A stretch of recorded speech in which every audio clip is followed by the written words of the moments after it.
Boruto has lost everything. Kawaki robbed everything that Boruto once had. But will Boruto just let this happen? Will Boruto allow Kawaki and Ida to be the fake heroes of the Leaf Village? No, Boruto won't let that happen. Yes, he will go through a period of time where he wants to give up and doesn't want to continue living on. But when Boruto regains his will to live and receives a new prophecy to shoulder the fate of this entire world, he will stand up against Kawaki and face him. But he won't do that alone. Scattered around the planet are people who are ready to stand up with Boruto and go against this fantasy world that Kawaki and Ida have created. These people are going to be part of Boruto's new group, and we will discuss everyone who has the potential of being part of this group as Boruto finally starts his revenge. So we all know that the first person we have to discuss is Sasuke. Sasuke is Boruto's sensei, and we know that he cares and loves for Boruto. When Boruto went through a lot of pain where he was hated by the village, people threw trash at him and people didn't like the stuff that he did when he cheated in the tuning exams, the person who helped Boruto bounce back was Sasuke, and there is a potential that Sasuke could help do that again in this new arc. So how exactly would Sasuke be able to do so? The first thing is that Sasuke has to regain memories of the truth. There is definitely the possibility that Sasuke, among many other people, are one of those who have been affected by Ida's abilities. We know that in the past, Naruto and Sasuke were meant to be away from Ida because there was a potential that they would be affected just like everybody else. So they weren't in close proximity with Ida. So it would make sense that they would be affected by Ida's ability since there was fears of them being affected by her other abilities. Her omnipotence definitely affected Sasuke, and I think that is the case. Even though he stopped, I think that Sasuke is unfortunately affected by Ida's abilities. But this doesn't mean that he has to remain so for the entirety of the series. We have to discuss the potential of Sasuke regaining his memories. And it all starts off with the headband that Sasuke gave to Boruto. This symbolized a lot for Sasuke. It symbolizes that he wasn't ready to give up yet, because in the past he wasn't really able to prove his own resolve, and he said that next time something would happen to Boruto or something related to Boruto and Kawaki's relationship, he would be there to make sure and stop anything that is going on. He said that he would be the next person to have to prove his resolve, and that time seems to have finally come, as we have the potential of Sasuke regaining his memories after noticing the inconsistencies that have been occurring related to Kawaki and Boruto. One of the Leaf Police Force has noticed that Kawaki doesn't have the scar that he was presumed to have if he truly is Boruto. And Sasuke, having a close relationship with Boruto, could start to notice the differences between Kawaki and Boruto's usual behavior. And this could cause Sasuke to regain a bit of his memories.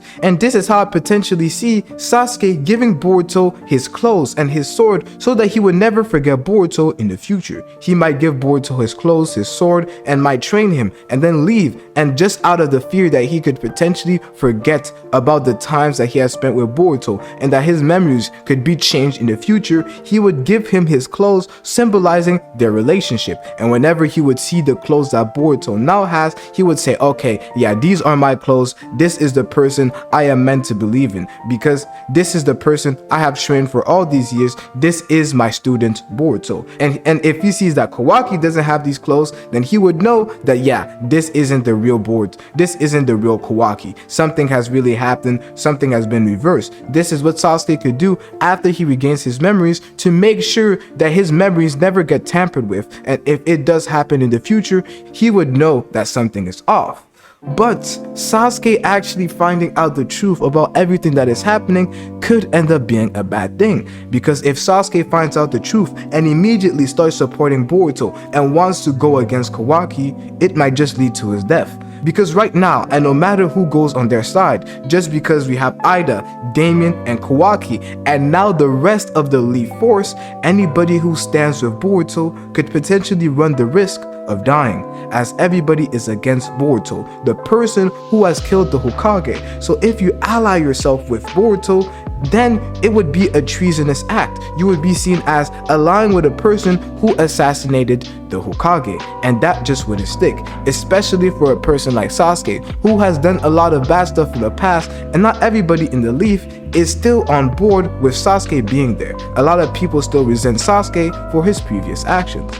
But since we're on the topic of Sasuke, we have to talk about his daughter, and Sarada, because she could potentially play a role in Sasuke recovering his memories, as she might just be one of the people who side with Boruto and say that, yeah, Sasuke, no, this is the wrong person, everything is messed up, this is not what is truly happening, and she might help Sasuke regain her memories, being somebody who vouches for Boruto in the future.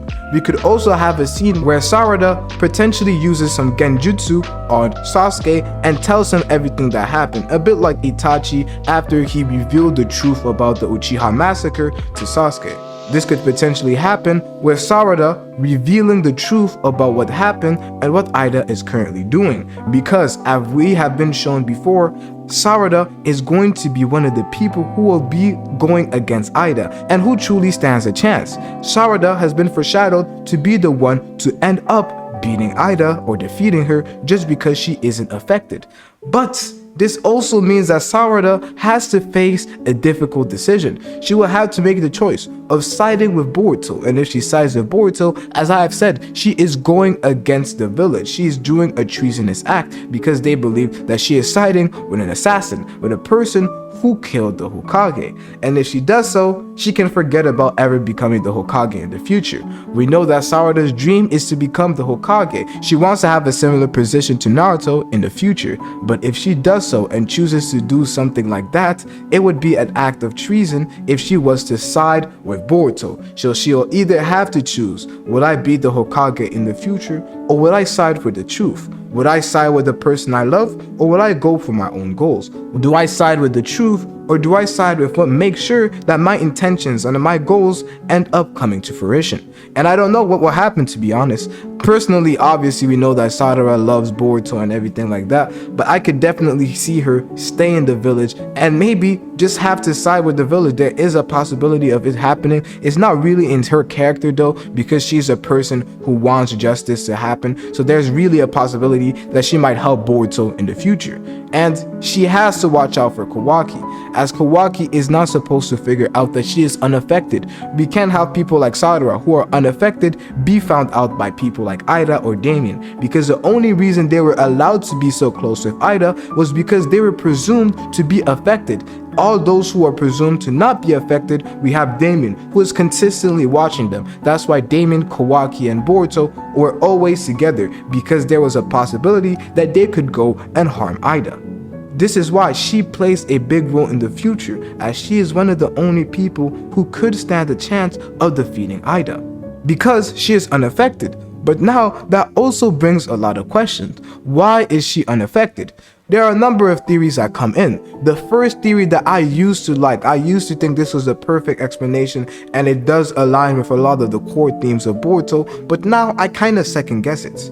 The theory goes that she is unaffected because she loves Boruto. People who love Otsuzukis are unaffected by Ida's love charms. That would make a lot of sense if Ida's love abilities were just simplified to love. But no, it is a senjutsu. It is a omnipotence ability. It is the ability that the gods use. So we know that it is not just related to love. It's an ability that allows you to have power of the gods. And we have seen the other sort of things that she could do with that ability, which is memory manipulation. It is not just making people fall in love with you. It's about just controlling and just having the authority over regular people, over regular humans, like the shinobis and stuff like that. So I don't think it can be simplified to love. And if it's not simplified to love, then it means that the reasons why she is unaffected doesn't go with her being a love to Boruto. So the only other theory that just seems to be the last candidate in some sort is just because she has a bit of Otsutsuki DNA. And I also don't like this theory. I don't like this theory because we have to talk about Naruto, we have to talk about Hinata, we got to talk about Sasuke. All these people have received some sort of Otsutsuki DNA, and if Sarada gets it, it means that Sasuke definitely has to be unaffected, because that's just how gene works. Genes are passed down. Sarada cannot get a gene that is not passed down to one of her parents, and the only person to have received power from Otsutsukis or chakra from Otsutsukis has been Sasuke. And if Sasuke is affected, it doesn't make sense for Sarada to be unaffected too. So that just doesn't align with me, and I can't really tell you exactly what is the reason why Sarada is unaffected by Ida's omnipotence.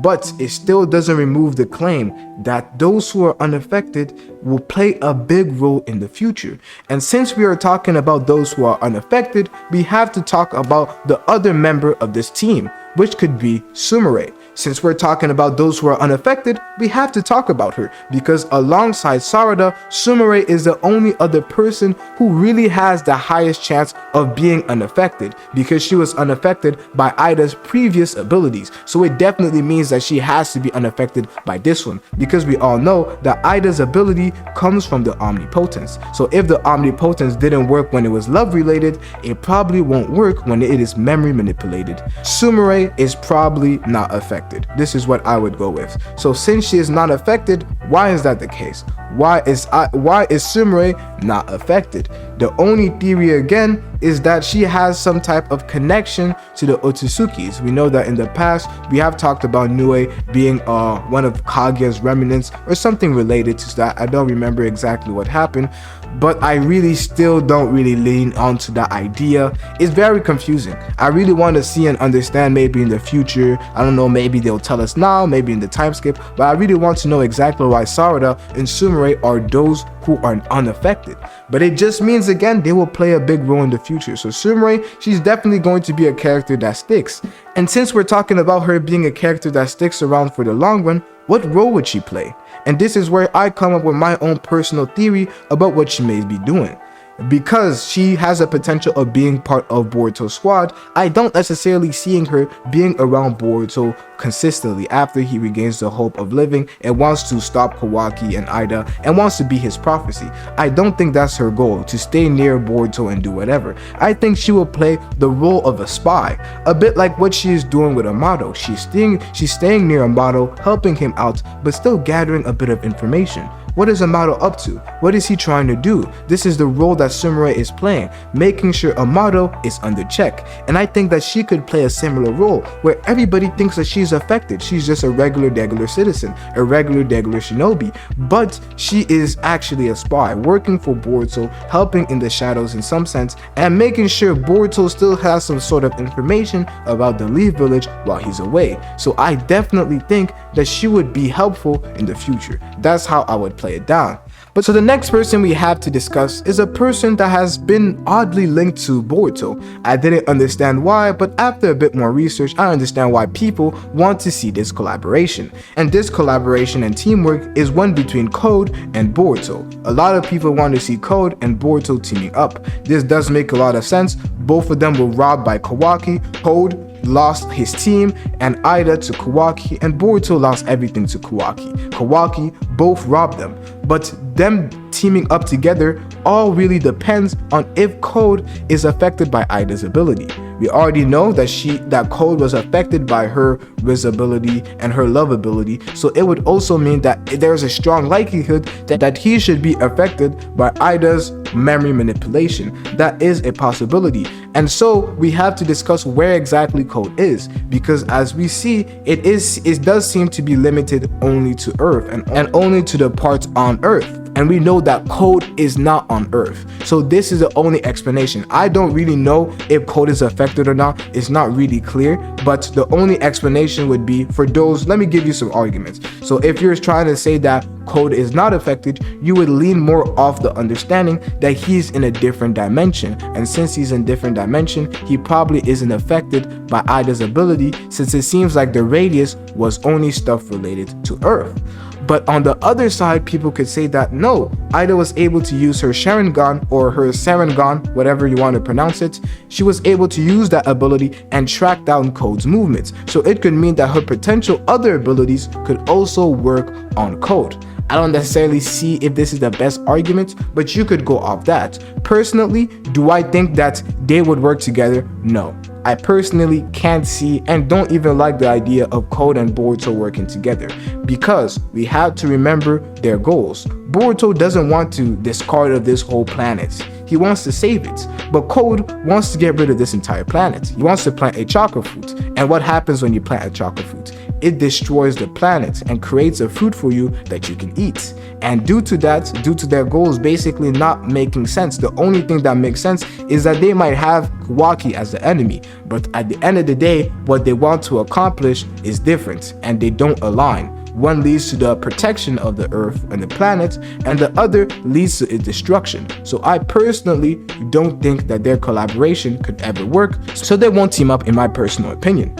So we move on to the next one, and this one is more probable of happening. I have discussed this in the past. We have Kashin Koji. I could definitely see Kashin Koji. It's a no-brainer. We all know that he could definitely help Boruto, and he says a lot. He feels linked to the village. He feels like he has to protect it, and he also might have a grudge against Amado. And if Amado is to reveal something masterful like his grand plan, we could have Boruto and Kashin Koji teaming up together to stop Amado in the future, protect the village, maybe bring back everybody's memories, so on and so forth. And I could definitely see that happening in the future. The Star of Change and the Star of Hope could definitely work together. So now we have to talk about the honorable mentions. And I say honorable mentions just because I do see the possibility of them working together, but it's slimmer. We have Tonori. The only reason I put Tonori in this honorable mentions category is just because he hasn't had an appearance in the manga. I definitely think that he could be a very influential character, and I want him and Boruto to meet again. I don't care if they don't really work together or they meet again and then Tonori potentially dies. I don't know what happens, but I definitely think a collaboration between Tonori and Boruto is definitely useful. Boruto potentially learns how to use his Jogan from Tonori, who teaches him, and Boruto learns his second destiny, because we have to remember that Boruto has two prophecies. He has one prophecy where he is destined to lose everything, and another one where he is destined to shoulder the fate of the entire world. As I have said, that these destinies go along together and can be formed as one.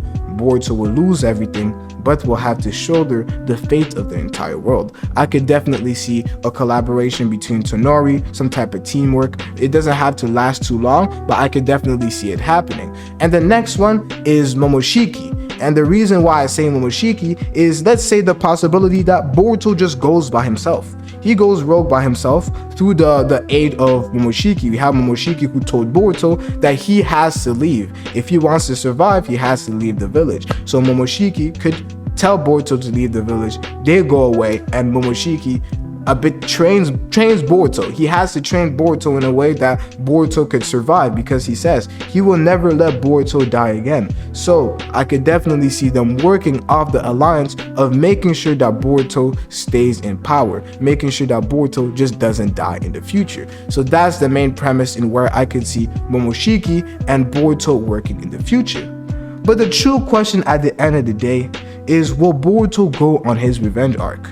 That's the next question we have to discuss, because there is a possibility where we have a character like Boruto who forgives Kawaki, and I just really don't want to see that happening. I know that a lot of people may say that Boruto is not really a vengeful person, Boruto is not really this and that, he's naive, but you have to understand that after a period of trauma and after people experience great trauma, they really do change. Great trauma can cause people to have and adopt new strategies and new way of thinking. We see that a lot. People start off naive, they get hurt by other people, maybe it's a girl they like, and then they completely change. And we could see something like that. Obviously, there will be still signs of humanity in Boruto, but there could be signs of just, I won't forgive you. Him being a merciless person, a cold person, just dark like Sasuke was. I could definitely see that happening. Here we have a darker story, so I don't think this story necessarily will have the happiest ending. The ending could be beautiful, but I don't necessarily think it would be the happiest ending where Boruto and Kawaki shake hands like Sasuke and Naruto did in the past. Because if we're honest, Naruto and Sasuke didn't really cause each other pain. You have to notice the difference between Kawaki and Boruto's relationship compared to those of Sasuke and Naruto. Naruto and Sasuke, they didn't hate each other because of something that they did to each other. Sasuke just had his goal. He had his goal of destroying Itachi and doing him dirty because of the stuff that he did to him in the past. Naruto didn't kill anybody in Sasuke clan, and Sasuke didn't do anything necessarily bad by killing somebody that Naruto loved. That wasn't the problem, and that's why they were able to come to the end, because at the end of the day, they didn't truly harm each other. But with what Kawaki did, Kawaki literally robbed everything that Boruto had, and he changed everybody. He destroyed everybody's memories of the truth that happened. And when we see that the village is destroyed, if Kawaki plays a role in that, I just can't see Boruto and Kawaki coming together at the end of the day and working together. Maybe they could work together, but I just can't see Boruto forgiving Kawaki because of the stuff that he has done. Kawaki knows that he is unforgivable, but he has chosen this path because that path is the path that leads to Naruto still being alive. So I personally, at the end of the day, I do see Boruto going on a revenge arc because he definitely feels like he has to save somebody. He has to go against this prophecy. No, I won't lose everything. He'll try again and go against this prophecy, which would be his revenge arc and him trying to stop Kawaki and potentially do something bad to Kawaki. But at the end of the day, whatever does happen, I just can't see Boruto and Kawaki being friends like Sasuke were at the end of the story. You guys have to let me know what you guys think in the comment section below. And if you truly want to understand why I really don't think Boruto and Kawaki could ever work together, watch this video right here. I discuss the pain that Boruto must be going through knowing everything has happened. He has truly lost everything.